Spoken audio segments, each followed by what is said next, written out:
രാജ്യം കണ്ട ഏറ്റവും വലിയ പകൽക്കൊള്ളയിൽ കൈയോടെ പിടിക്കപ്പെട്ട നരേന്ദ്രമോദിയും ബി.ജെ.പിയും കള്ളനെ പിടിക്കാൻ പിന്നാലെയോടുന്ന ജനക്കൂട്ടത്തിനൊപ്പം ചേർന്ന് കള്ളൻ ആക്രോശിക്കുന്ന പെരുങ്കള്ളന്റെ റോളാണ് ഇപ്പോൾ അഭിനയിക്കുന്നത്. ജനേകം എഡിറ്റോറിയലിലൂടെ.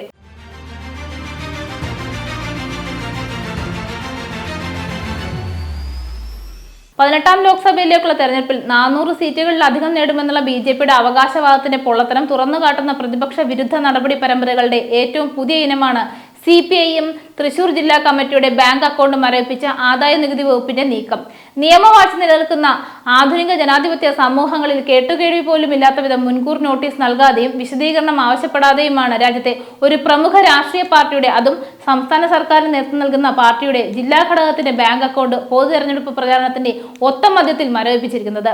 നെതന്യാഹുവിന്റെ ഫാസിസ്റ്റ് ഇസ്രായേൽ ഭരണകൂടം ഗാസയിലെ ജനങ്ങൾക്ക് കുടിവെള്ളവും ഭക്ഷണവും ഔഷധവും ചികിത്സയും നിഷേധിച്ച് കീഴടക്കാൻ ശ്രമിക്കുന്നതിന് സമാനമായ ക്രൂരത കൊണ്ട് പ്രതിപക്ഷത്തെ അപ്പാടെ നിലംപരിശാക്കാമെന്ന വ്യാമോഹമാണ് ഫാസിസ്റ്റ് മോഡി ഭരണകൂടത്തെ നയിക്കുന്നത്. തെരഞ്ഞെടുപ്പ് അടുത്തതോടെ തങ്ങളുടെ കണക്കുകൂട്ടലുകൾ തകിടം മറിയുന്ന തിരിച്ചറിഞ്ഞ മോഡി ഭരണകൂടം പ്രതിപക്ഷത്തെ തകർത്ത് വിജയം ഉറപ്പിക്കാനുള്ള ആസൂത്രിത നടപടികൾ ആരംഭിച്ചിരുന്നു. പ്രതിപക്ഷ പാർട്ടികൾ അഴിമതിക്കാരാണെന്നും അനധികൃതവും നിയമവിരുദ്ധ മാർഗങ്ങളിലൂടെയും ധനസമാഹരണം നടത്തുന്നവരാണെന്നും വരുത്തി തീർക്കാൻ ED, CBI, NIA, ആദായ നികുതി വകുപ്പ് തുടങ്ങി തങ്ങളുടെ നിയന്ത്രണത്തിലുള്ള കേന്ദ്ര ഏജൻസികളെ വേട്ടപ്പട്ടികൾ എന്നോണം അവർ പ്രതിപക്ഷത്തിന് നേരെ തുറന്നുവിട്ടു.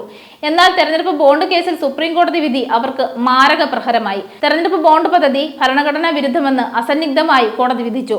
അതോടെ തെരഞ്ഞെടുപ്പ് ബോണ്ട് പദ്ധതി എല്ലാ അഴിമതികളുടെയും മാതാവാണെന്നും അതിന്റെ ഉപജ്ഞാതാവും ഗുണഭോക്താവുമായ കേന്ദ്ര സർക്കാരും BJPയും രാജ്യം കണ്ട ഏറ്റവും വലിയ അഴിമതിക്കാരാണെന്നും ജനങ്ങൾക്ക് ബോധ്യപ്പെട്ടു.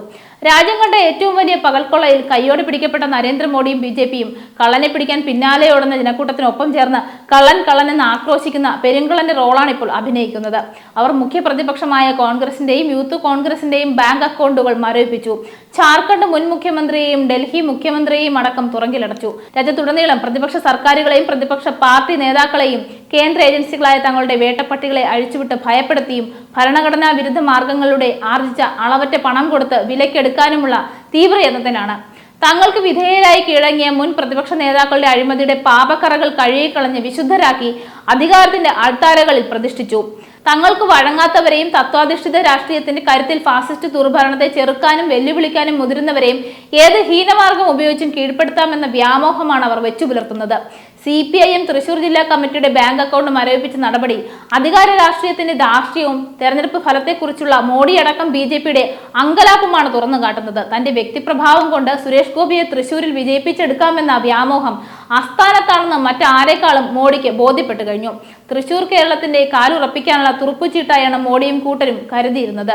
അത് അസ്ഥാനത്താണെന്ന് ബോധ്യപ്പെട്ടതിന്റെ മോഹഭംഗത്തിന്റെ പരാക്രമമാണ് അരങ്ങേറുന്നത്.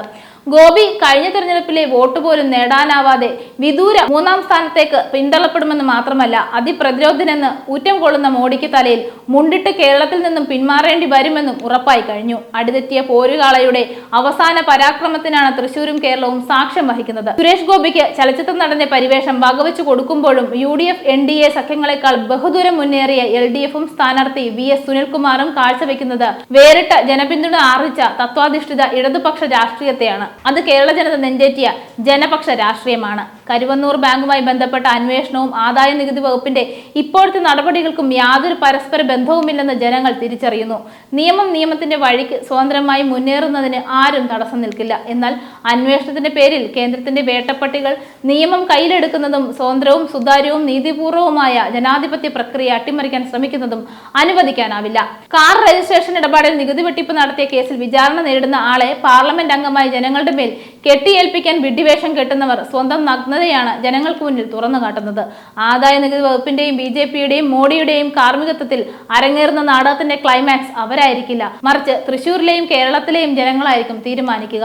ഇനി ഒരു റോഡ് ഷോയ്ക്ക് മോഡി തൃശൂരിലേക്ക് വരേണ്ടി വരില്ല. ജനേകം എഡിറ്റോറിയലുമായി വീണ്ടും കാണും വരെ നമസ്കാരം.